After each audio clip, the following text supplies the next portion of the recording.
안녕하세요. 김태훈의 현명한 투자자 방송 시작하겠습니다. 본 영상에 다루는 내용은 투자 권유가 아니며 각 개인의 투자 판단에 대한 책임을 지지 않습니다. 별도 SNS 채널 가입을 유도하거나 투자 권유 및 유료 리딩 서비스를 홍보하는 불법 사칭 계정에 유의하시기 바랍니다. 자, 오늘은 세니젠이라는 업체를 좀 말씀드리겠는데요. 이 회사는 스펙과 합병을 해서 우회 상장을 한 회사입니다. 근데 이 회사 같은 경우는 식품 안전 쪽 진단 키트를 만드는 회사로 우리가 일반적으로 알고 있는 코로나 진단 키트와는 좀 다릅니다. 우리가 일반적으로 먹을 수 있는 식품들, 새로운 상품이 개발되면 그 식품 안에 이런 식중독 오염이나 이런 것들이 있는지 조사를 하는 그런 키트를 만든 것이죠. 그래서 실제로 그게 판매가 되고 있고, 이 회사는 분자 진단 기술까지 갖고 있기 때문에 이 사람에 대한 이런 질병, 감염병에 대한 진단 키트도 만들 수 있고, 그 결과로서 만들어진 게 엠폭스 진단 키트입니다.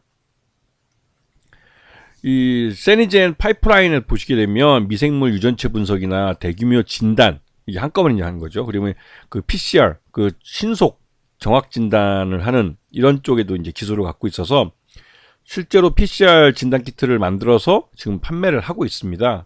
그래서 대부분 이제 주요 고객은 이제 식품 제조회사. 왜냐면 식품 제조회사에서 공장에서 이제 식품을 대량으로 생산할 때 대량으로 생산하는 공장의 각 구간마다 미생물 오염이나 아니면 바이러스 같은 그런 오염 물질이 들어가서 이 식중독을 일으킬 수 있는지 매번 검사를 해야 됩니다. 그래서 그러한 검사 키트를 만들어서 이런 식품업체에다가 납품을 하고 있는 것이죠.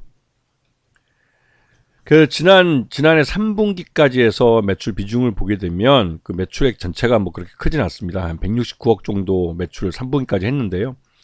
이제 이게 예전과 비슷한 수준으로 나오고 있고, 이 전체적으로 이 미생물 실험에 사용되는 장비나 이런 쪽 상품이 전체 매출의 85%를 차지하고 있기 때문에 대부분이 이제 이런 식품회사나 아니 건강기능식품을 만드는 회사들이 주요 고객사들이라는 것이죠. 그래서 3분기까지 실적을 보면 전전년은 183억을 정도 매출을 했지만 이번에는 169억, 작년에 169억 정도를 했고요. 영업 손실은 여전히 한 40억 정도 발생하고 있고, 단기 순손실도 한 40억 발생하고 있는데, 이게 이제 160억이나 183억이나 200억이 안 되는 매출액으로는 규모의 경제를 달성할 수 없다는 소리이기도 하고, 추가적으로 더 매출 외형을 키워가야 한다는 것이죠. 그리고 이제 최대주 특수관계인들 보면 전체 지분이 31.40%라 최대주 지분이 그래도 경영권을 안정적으로 방어할 수 있는 그런 수준을 갖고 있다고 판단이 됩니다. 그리고 요번에 1회차 전환사채를 작년 봄에 이제 처음으로 이제 주식으로 전환이 됐는데, 그때 이제 가격이 4,169원이었고 그때 40만 5천 주, 약 16억 정도가 주식으로 전환이 됐습니다. 그리고 남아있는 게 지금 현재 1회차 전환사채는 6억 8,500이 남아있고요. 이 전환 가격인 4,169원을 그대로 유지하고 있습니다. 그래서 16만 4천 주가 대기 물량으로 있는 것이죠.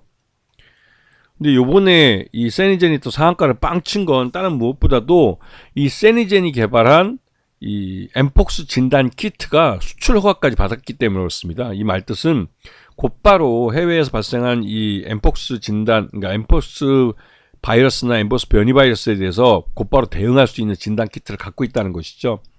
아직까지 우리 국내에는 코로나 진단 키트만 회사들이 많지만 엠폭스에 관해서 진단 키트를 개발한 업체는 세니젠밖에 없는 걸로 알려져 있어요. 그리고 세니젠이 이 엠폭스가 그렇게 감염병으로서 감염 환자를 많이 만드는 병이 아니기 때문에 다른 코로나 진단 키트를 만든 쪽에서는 이 엠폭스 진단 키트가 그렇게 많이 팔릴 것 같지 않으니까 이걸 만들지 않은 건데, 일단은 세니젠 같은 경우는 일반적으로 식품 공장들이나 이런 쪽으로 이제 매출을 일으키고 있기 때문에 이런 엠폭스 진단 키트 같은 틈새 시장을 먼저 치고 들어간 거라고 할 수 있죠. 세니젠 같은 경우도 분자 진단 기술을 갖고 있기 때문에 언제든지 코로나 진단 키트를 만들 수는 있습니다.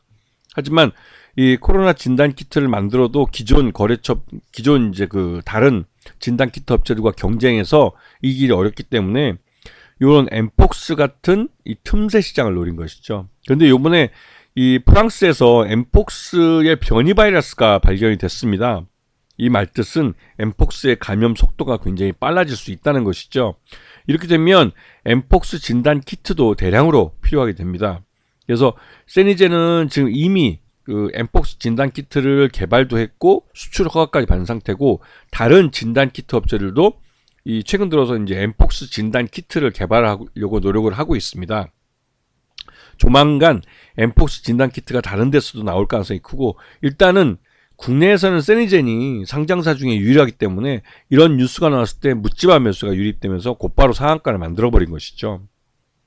그래서 지금 최근 들어서 이 세니젠이 그 외국인 투자가들이 꾸준히 사들이면서 외국인들 지분율이 2%가 넘어가기도 했습니다. 그만큼 이 해외에서 이 엠폭스라는 감염병에 대한 두려움이 있고, 외국인 투자자들도 그런 부분을 인식하고 있다는 것이죠. 국내에서 예전에 이제 코로나 진단 키트가 어마무시하게 이제 해외로 팔려나간 적이 있기 때문에 이 엠폭스 진단 키트를 갖고 있는 세니젠도 그런 기회를 갖지 않을까라는 그런 외국인 투자가들의 막연한 기대감이 외국인 투자가들의 매수세를 불러온 것도 같습니다.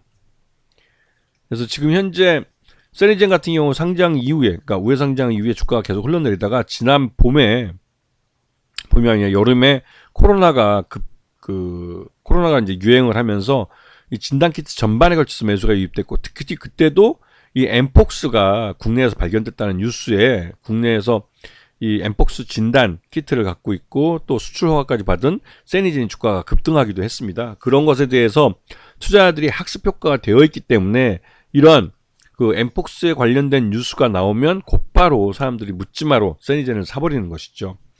아직까지 이제 세니젠이 이 엠폭스 진단 키트를 어느 정도 생산할 수 있고, 실제로 이걸 해외에 수출을 할 때, 그러니까 수출 허가는 받았는데 수출을 할 때 얼마만큼의 물량을 팔 수 있는지에 대해서는 아직 좀 의문이 들고 있고, 그 세니젠도 실적이 3분기까지는 여전히 적자를 기록하고 있기 때문에 실제로 엠폭스 진단 키트가 수출이 많이 이루어진 것 같지는 않습니다. 그런 면에서 세니젠에 대한 기대감은 있지만 그 기대감이 주가를 끌어올릴 만한 동의는 이번 뉴스가 나왔을 때 어떤 테마주와 같은 흐름, 테마주 흐름은 그 뉴스가 나왔을 때 반짝하고 급등이 나와버리고, 그리고 이제 곧바로 이제 차익 시장 매물이 나오면서 흘러내리는 그런 형태가 되기 때문에 첫 번째 급등에 따라가서 잡아가지고 그 다음 급등을 먹는 것 외에는 실제로 이 올해 우상향하는 차트를 그리기는 굉장히 어렵습니다. 이게 이제 실적이 동반이 돼야만 그 장기간 우상향하는 차트를 그릴 수 있기 때문에, 지금 세니젠 같은 경우는 아직 실적이 그 흑자로 돌아서지 못한 상황이고, 지금 주력 사업이 이 식품 회사들의 이런 진단 키트, 그러니까 식중독 진단 키트 그런 것이기 때문에, 이게 뭐 대유행을 할 때, 뭐 팬데믹 같은 대유행을 할 때 이 세니젠이 엠폭스 진단 키트를 대량으로 수출하거나 이런 건 아직 아니거든요. 그런 부분이 좀 한계로 있기 때문에 세니젠의 주가 급등은 단기간에 그칠 가능성도 있습니다. 물론 엠폭스 변이 바이러스가 발견이 되면서 엠폭스가 해외에서 대유행을 할 수도 있는데, 그거는 아직까지는 이 엠폭스 자체가 그렇게 그 감염성이 높지 않은 감염병이라는 점에서 아직까지는 좀 그렇게 기대하기는 어려운 것 같고요. 하여튼 세니젠의 실적은 아직까지는 적자로 계속 이어지는 그런 상황인 것 같습니다. 아시겠죠? 자, 오늘 방송 여기서 마치겠습니다. 감사합니다.